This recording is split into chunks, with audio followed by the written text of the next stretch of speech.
नमस्कार, कमल पगारे किचनमध्ये तुमचं स्वागत आहे। चला आज मस्तपैकी पापलेटची बिर्याणी बनवायची आहे।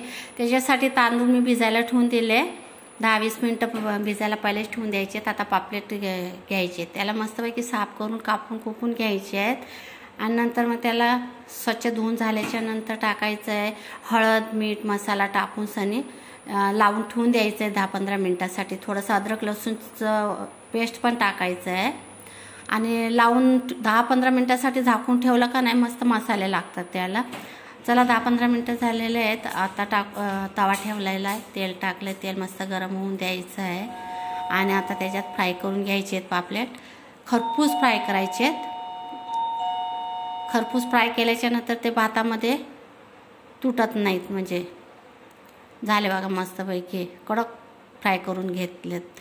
आता अशा प्रकारे करून घेतलेले सगळे। त्यातनं अर्धीच मच्छी घेतलेली मी। आता पाणी ठेवायचं आहे आणि त्याच्यात लिंबू टाकायचं आहे, अर्धा तेल टाकायचं आहे, मीठ टाकायचं आहे, पाणीला उकळी काढायची आहे। तांदूळ पण चांगले भिजून गेलेले आहेत आणि आता अर्धवट आपल्याला तांदूळ शिजून घ्यायचे आहेत। झालेत बघा तांदूळ शिजून आणि पाणी काढून घेतलेलं येळून एका ताटामध्ये थंड करायला ठेवून द्यायचे आहेत।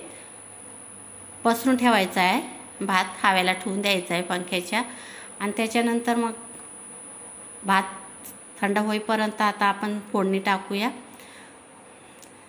भात पण झालेला आहे थंड आणि मच्छी पण फ्राय झालेली आहे। आता ठेवली आहे कढई, इलायची आहे तर त्याला थोडंसं चेचून घ्यायचं आहे। इलायची घेतली आहे, फूल घेतलेलं आहे, चक्री फूल, दालचिनी, लवंग आणि काळी मिरी फोडणीला टाकायची।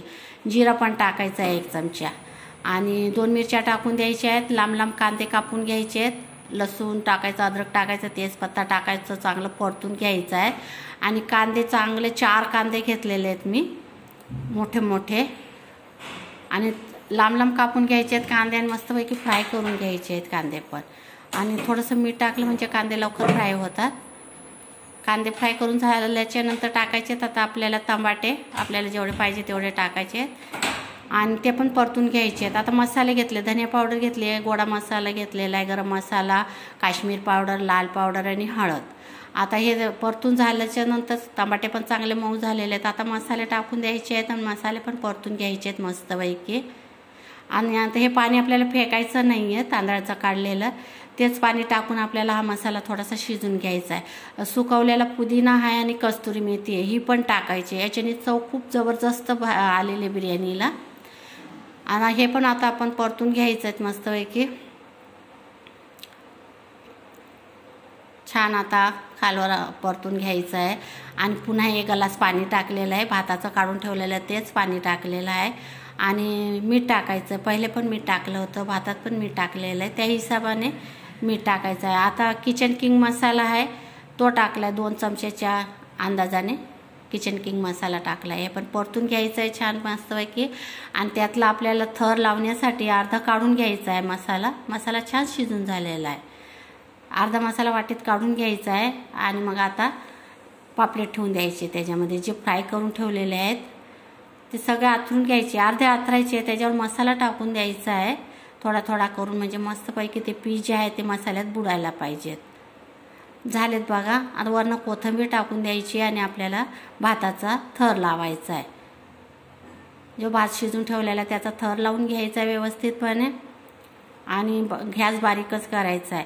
त्याच्यावर किचन किंग मसाला पुन्हा थोडासा टाकायचा आहे, पसरून द्यायचा आहे थोडासा झटकून आणि आता पुन्हा मसाला काढून ठेवला आहे तो टाकून द्यायचा आहे त्याच्यामध्ये आणि जे बाकीचे उरलेले पीस आहेत ते पण टाकून द्यायचे आहेत आणि त्याच्यावर पुन्हा आता आपल्याला भाताचा थर लावायचा आहे।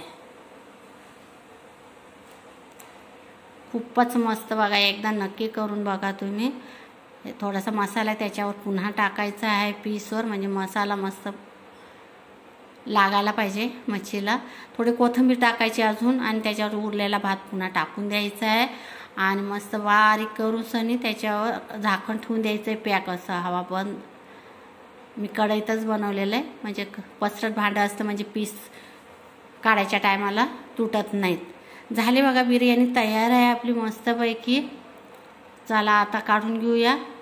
हे बघा झाली आहे मस्तपैकी। चला आता हे बघा पापलेटची भाजी पण बनवली आहे व्हिडिओ आवडला तर लाईक करा, शेअर करा आणि सबस्क्राईब करा. Bye bye.